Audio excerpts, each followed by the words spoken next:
Good morning, good afternoon, good evening, good night, good day, whenever and wherever you're watching from. My name is Wheel Evian, and welcome to Paddock Pass. Now, many questions were asked about our newest entry, Ribena Racing, at the beginning of the season. Could they really build an even remotely competitive car in just 4 minutes? Well, after a disappointing Bahrain Grand Prix, team boss and driver KarlsCars shone through on the battlefield. The car having genuine pace, claiming 6th place and the first points for his team of the season. 8 priceless points for the team, and statistically, that is 8 times as good as 10th place. With these valuable points in the bag, that of course means the attraction of additional sponsors to the team. Ribena Racing are happy to announce that they'll be partnering with Salve for the foreseeable future in this season. And there's also evidence to suggest that luckily for them, the pace will continue. Australia's new layout at Albert Park exhibiting similar characteristics to Jeddah. Downforce and speed, something that Ribena Racing had in abundance. Some upgrades onto the Ribena Racing car for this weekend, but also McLaren making big inroads on their chassis department, so maybe we will see a resurgence from them after a disappointing start to the season. As they always say though, to finish first, you have to finish. The reason my marriage collapsed. But a wholly different story for Red Bull Powertrains last weekend. Both Sergio Perez and Yuki Tsunoda suffering from power unit related issues at the Jeddah Corniche circuit. Christian Horner was quoted as saying, "What the cop fast if I see I'm angry."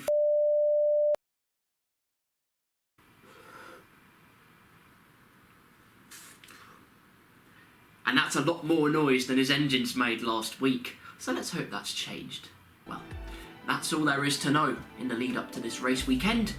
I hand you over to your commentator for the weekend, KarlsCars. Wait, what? Thank you, Wheel. Welcome, ladies and gentlemen, to the Australian Grand Prix weekend.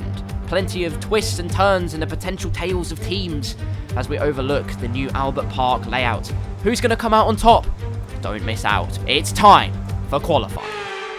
G'day mates, welcome to qualifying here at Albert Park. So we're going to head towards turn What?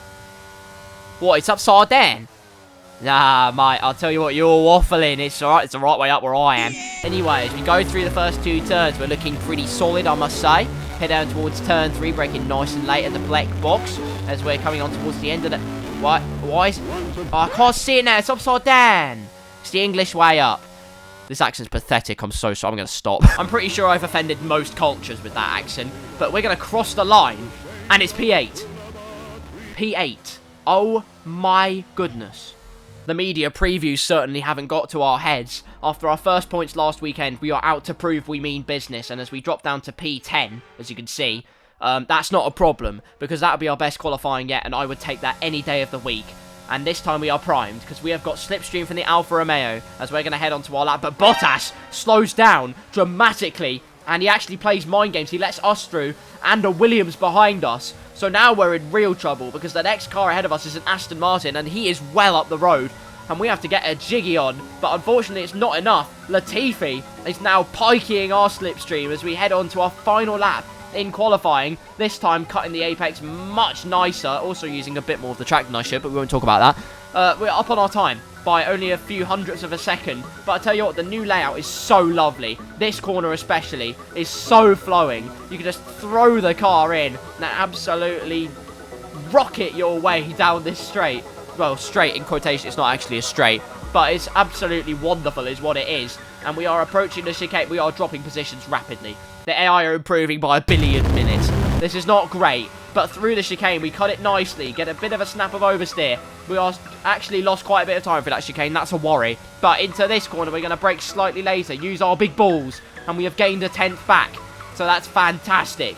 Through the right-hander now as we come on to the end of the lap. The penultimate corner awaits. Slightly widened out, we do hit the apex. fantastically. And now we just need to make sure we don't lose the rear, which we don't. Maybe a bit too conservative on the power at the exit, but we're going to come across the line, and hopefully it's going to be a wonderful P10 in qualify. Oh, for God's sake. It's P14, in case you couldn't see it on the fucking screen already. Oh, for God's sake. Why?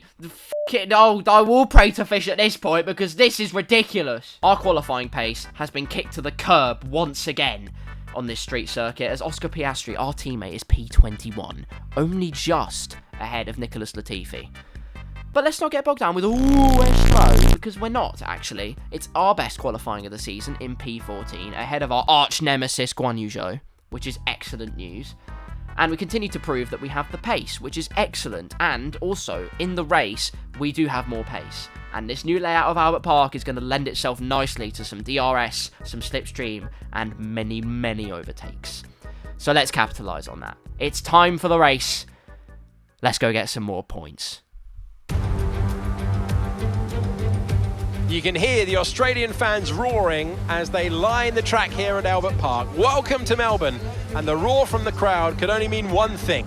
It's race day. Before we begin, let's take a quick look at the grid lineup for today's race. Charles Leclerc lines up on pole position, and the smooth operator Carlos Sainz completes the front row.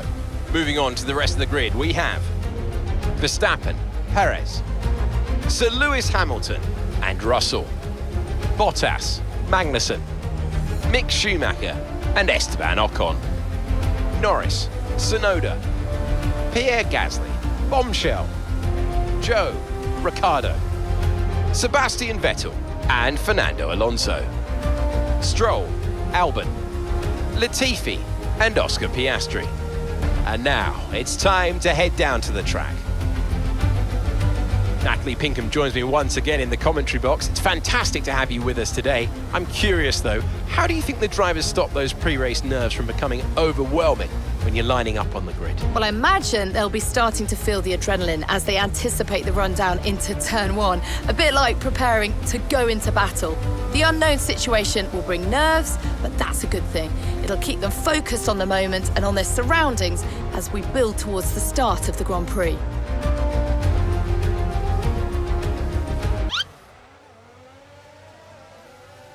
No. As we manufacture our own orbit, let's look at the race strategy for this race. We're starting on the softs, as you can see, hopefully to propel ourselves up the positions and into the points as quickly as possible, and then we are going on to hards very early, in fact on lap number 7 until the very end of the race. That is the plan. Hopefully we can execute it, because I mean, I don't really think I've got the setup right for this race. I did use the increased top speed default setup, and that means I've sacrificed a lot of downforce, which could prove very costly. But we are parking up on the grid, ready for the race. As you can see, and we're already rolling at the Australian Grand Prix, and it's a fantastic start, courtesy of the soft tyres. We're straight to the inside with the AlphaTauri of Tsunoda. We're going to send it down the inside. First class, gold stamp. We're up into the points already, as we had a little bit of argy-bargy with Tsunoda and Ocon, who are now fighting away. They're not fighting away, that's a lie. But we're going to send it down the inside of Schumacher now, as the grid bunches itself up. And we're up into P9. And suddenly, we're looking very handy in this race. Soft tyres seem to be a great call at the moment, as we are sliding about out of that corner. Whee! That's a save and a half. Flipping heck. That is a save of pure talent, because I'm driving a kayak. But what a start for now. This little boat has propelled us up into P9 and into 2 possible points for this race. And I'll tell you what, I'm sniffing blood in the water as we come up towards the chicane, which in itself hasn't changed that much. The curbs you can actually take this year. So I don't know what they were smoking in F1 2021, where that curb there was pure death. But we exercise our ERS, and we are going to exercise the art of late braking, and our channel in our Australian Daniel Ricciardo, propel it down the inside of Bottas. And that's P8. And already we are looking handy for 4 points in this race. Kevin Magnussen is our next target up ahead, who, I mean, has proved to be pretty quick in this season. There's no other word for it. But with our soft tyres, there is surely no way he can escape our absolutely magnificent pace. Well, let's see what damage we can do then. On to lap 3. He kept us at bay for lap 2, but lap 3, we are actually still quite close as we have another moment on the curb. How many times do we have to nearly lose the car before we actually end up binning it in this series? Luckily not yet. That time is not yet. But we are in the slipstream, and we do have a lot of speed as we come through here, courtesy of our setup choice, and we will have DRS into Sector 3. Here we go. Oh, never mind. It looks like we're not getting Magnussen on that lap. Let's try that again. Lap number 4 this time. As we come through the first, same section as before, we don't slide out of that corner, and through this corner we exercise a bit more finesse, and don't spin there either, which is excellent stuff. But we didn't get close enough to Magnussen on this lap to even have a chance at getting him, which is just incredibly bad news. However, lap number 5, the news is getting suddenly a bit brighter, and there's a bit more sunshine in the air. The Mercedes are fighting, and my wheel disconnects. So that's excellent stuff, you know, I mean, just great stuff when your wheel decides to head out of Xbox mode when you're bumping over a curb. Thanks, Fanatec. And I got a corner cutting warning as well, but that was my fault. Anyway, we're going to come up to the right-hander. They're still fighting. Hamilton and Russell going hammer and tong for P5 in this race. Magnussen's defended thin air, and we're going to sail around the outside. We get so much understeer. We go wider than Susan Boyle, and that's our chance gone. That was our chance gone to even have a whiff of P7, and our tyres are shot already. We have to carry on for 2 laps on these. Oh, God. The gods of Straya have not been very kind to us, because while we did have the gap to Bottas, we don't anymore. He's in DRS, and that is a big problem, and Magnussen is absolutely propelling away from us like a propeller. Great analogy, I know. And we have to circumnavigate 1 more lap on shot tyres, and when I say shot, boy, they were shot. 50% on the rear left. The rears were cooked, the fronts had no grip, I was understeering more than a tree trunk, and so I had enough on lap number 7. Luckily, that's where my pit window was, but this was genuinely the last straw with those tyres. I couldn't hack it anymore. 1 more lap, and I would have been off into Narnia. So we come into the pits on lap number 7 to finally fit the hard tyres and remove and ease some of our pain. Again, only a good. We did it at like 0.5 that time, I think. Like I said last episode, I think 0.3 is the sweet spot. But a decent stop. Again, 2.7. No mistakes from the pit crew. No mistaking our prowess. And we are now coming out not last. Esteban Ocon's had to make a pit stop already, and we are going so wide almost. We're sliding off, it's dancing on ice all over again. Ocon on softs, which have been going for about a few laps. And he's going to have such fresher, well, not fresher, but much warmer tyres. And he's going to try and lunch it round us to hopefully save his race. And we're trying to save our race meanwhile, because I think softs might have been a bad call at the start of the race. Maybe later on, the fronts just aren't gripping. Ocon's all over the back of us as we go through the right-hander.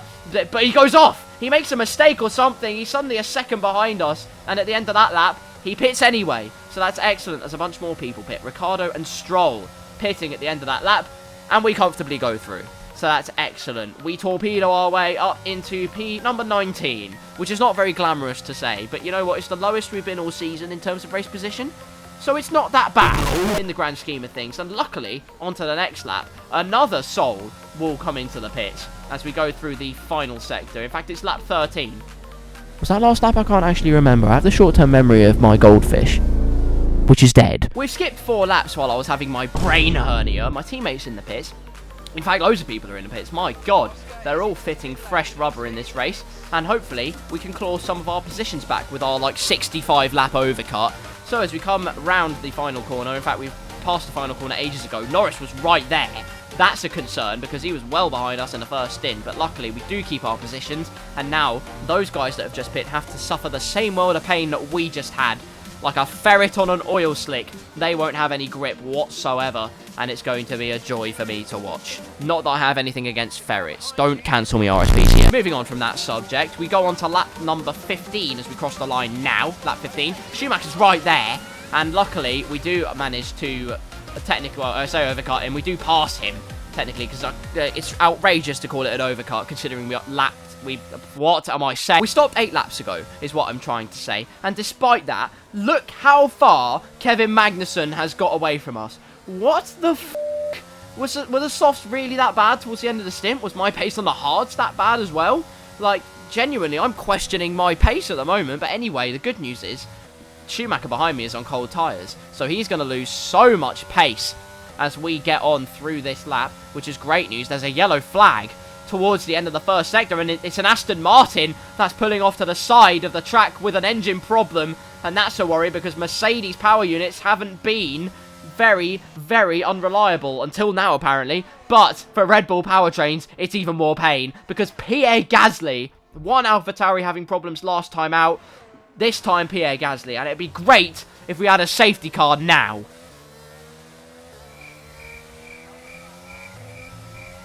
You are a bunch of speckly twats, you know that, guy. Oh yeah, you know, no reason for a safety car, just Pierre Gasly at the side of the track.